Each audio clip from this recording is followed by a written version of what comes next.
آج کی top stories ہے۔ جنگ کا 29واں روز ہے، ابھی اس کے ختم ہونے کے آثار فی الحال نظر تو نہیں آ رہے، لیکن پاکستان کا کردار بڑا کھل کر اس کے اندر واضح ہو رہا ہے، اور وہ یہ ہے کہ ہم ہر موقع پر ہر جگہ مثالتی کردار ادا کرنے کو نہ صرف تیار ہیں بلکہ مذاکرات کی ٹیبل پر 3 وزرائے خارجہ کو لے کر بھی آ گئے ہیں، کیونکہ کل 3 وزرائے خارجہ مختلف ممالک کے اسلام آباد میں موجود ہوں گے، اور مسئلہ ہے اس وقت ایران اسرائیل امریکہ جنگ۔ پروگرام کے آخری حصے میں پاکستان اور IMF کے معاہدے پر بھی ہم نظر ڈالیں گے، جس کے تمام نکات طے ہو گئے ہیں، سٹاف لیول معاہدہ ہو چکا ہے۔ پروگرام کا ہم آغاز کرتے ہیں ایک بہت بڑی خبر سے، ایک بڑی اہم خبر سے۔ پاکستان کی کامیاب سفارتکاری کے حوالے سے اگر ہم بات کریں تو اس کی بہت بڑی مثال ہے، وہ یہ کہ کل اسلام آباد میں 3 اہم ممالک کے وزرائے خارجہ کو پاکستان نہ صرف ہوسٹ کر رہا ہے بلکہ اس پوری جو کوشش ہے اس میں ایک فیسیلیٹیٹر اور اس میں ایک مثالتی کردار ادا کر رہا ہے۔ وزرائے خارجہ کے ساتھ یہ جو اہم علاقائی ہیں اور عالمی امور پر تفصیلی مشاورت کل ہوگی اسلام آباد میں، جس میں خطے میں کشیدگی کم کرنے کی کوششیں سر فہرست ہوں گی۔ اس میں سعودی عرب ہے، ترکیہ ہے اور مصر کے وزرائے خارجہ ہیں جو 2 دن کے لیے پاکستان کا دورہ کر رہے ہیں۔ اس بات کی تصدیق وزیر خارجہ اسحاق ڈار صاحب نے بھی کر دی ہے، پاکستان کے فورن آفس نے بھی کر دی ہے کہ کل یہ ملاقات، یہ بیٹھک ہونے جا رہی ہے اور یہ 2 دن کی بیٹھک ہوگی۔ امید کرتے ہیں کہ اس کوشش کے نتیجے میں کہیں نہ کہیں اس جنگ کے جو معاملہ ہے اس کے اندر کچھ ٹھنڈ ہو۔ امریکی نمائندہ خصوصی برائے مشرق وسطیٰ اسٹیو وٹکاف نے بھی پاکستان کے کردار کے حوالے سے اعتراف کیا ہے۔ وہ کیا کہتے ہیں ملاحظہ کیجیے۔ We have presented a 15-point action list that forms the framework for a peace deal. This has been circulated through the Pakistani government, acting as the mediator, and this has resulted in strong and positive messaging and talks.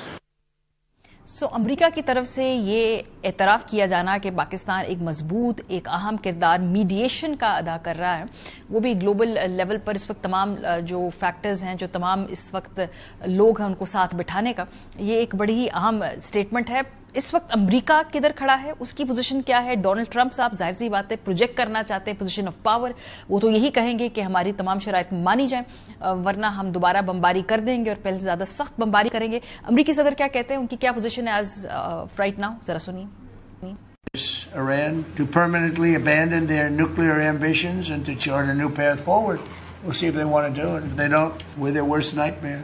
In the meantime, we'll just keep blowing them away, unimpeded, unstopped. Well, there's not a thing they can do about it. They can't do anything about it, you know. I tell you, if they could, you'd be hearing about it. Like, oh, I want to make a deal. They are begging to make a deal, not me. ان کے اپنے vote bank کو یہ suit کرتا ہے کہ president Trump یہ کہے کہ بھیک مانگ رہے مذاکرات کی ایرانی ہم سے، لیکن صورتحال اتنی بھی سیدھی نہیں ہے۔ ایران کا اگر ہم موقف پیش کریں تو وہ یہ کہتے ہیں کہ باضابطہ بات نہیں ہو رہی، لیکن کچھ دوست ممالک کے ذریعے ہو رہی ہے۔ آف کورس پاکستان اس میں شامل ہے، کیونکہ آج پاکستانی وزیر اعظم کی ایرانی صدر سے بات چیت بھی ہوئی ہے۔ ایرانی موقف آپ کے سامنے رکھتے ہیں۔ در حال حاضر سیاست ما ادامه مقاومت هست، ادامه دفاع از کشور هست، بنای مذاکره نداریم. تا الان هیچ مذاکره هم صورت نگرفته. هم عرض بکنم این که گاهی پیام‌های تبادل بشه از طریق کشورهای دوست یا از طریق بعضی از افراد مختلف، این نه اسمش گفتگو هست نه اسمش مذاکره. امریکہ کے اس وقت کون سے ایسے اہم 15 نکات ہیں جس کے اوپر وہ بات چیت کرنا چاہتا ہے؟ کوئی بھی نیگوسیشن ہو تو شروع وہ بہت ایک براڈر ایمبٹ سے ہوتی ہے، لیکن آگے جا کر وہ بہت نیرو ہو کر بہت اسپیسیفک ہو جاتی ہے۔ لیکن وہ 15 نکات کیا ہیں جو اسرائیلی media by the way report کر رہا ہے؟ اسرائیل کے چینل 12 نے امریکی منصوبے کی تفصیلات جاری کی ہیں، جن کے کئی نکات ماضی میں ٹرمپ انتظامیہ کے موقف سے ملتے جلتے بتائے جا رہے ہیں۔ ایک تو ہے کہ 30 روزہ جنگ بندی، اصفہان اور فردو میں ایران کی جوہری تنصیبات کو ختم کرنا، ایران کا مستقل عہد کہ وہ کبھی جوہری ہتھیار تیار نہیں کرے گا، پہلے سے افزودہ یورینیم کا ذخیرہ IAEA کے حوالے کرنا اور ایران کے باقی جوہری ڈھانچے کی مکمل نگرانی کی اجازت دینا، ایران کے اندر یورینیم افزودگی کا خاتمہ کرنا، ایران کے میزائل پروگرام کی رینج اور تعداد پر پابندیاں، علاقائی توانائی تنصیبات پر ایرانی حملوں کا خاتمہ، آبنائے ہرمز دوبارہ کھولنا، ایران پر عائد تمام پابندیوں کا خاتمہ اور اقوام متحدہ کے سنیپ بیک میکانزم کا اختتام، شہر کے جو سول نیوکلیئر پاور پلانٹ ہے اس کے لیے امریکہ کی جانب سے بجلی پیدا کرنے میں تعاون کا بھی اظہار کیا گیا ہے۔ رپورٹس کے مطابق فی الحال ایران نے یہ 15 نکاتی منصوبہ آن فیس ویلیو ریجیکٹ کر دیا۔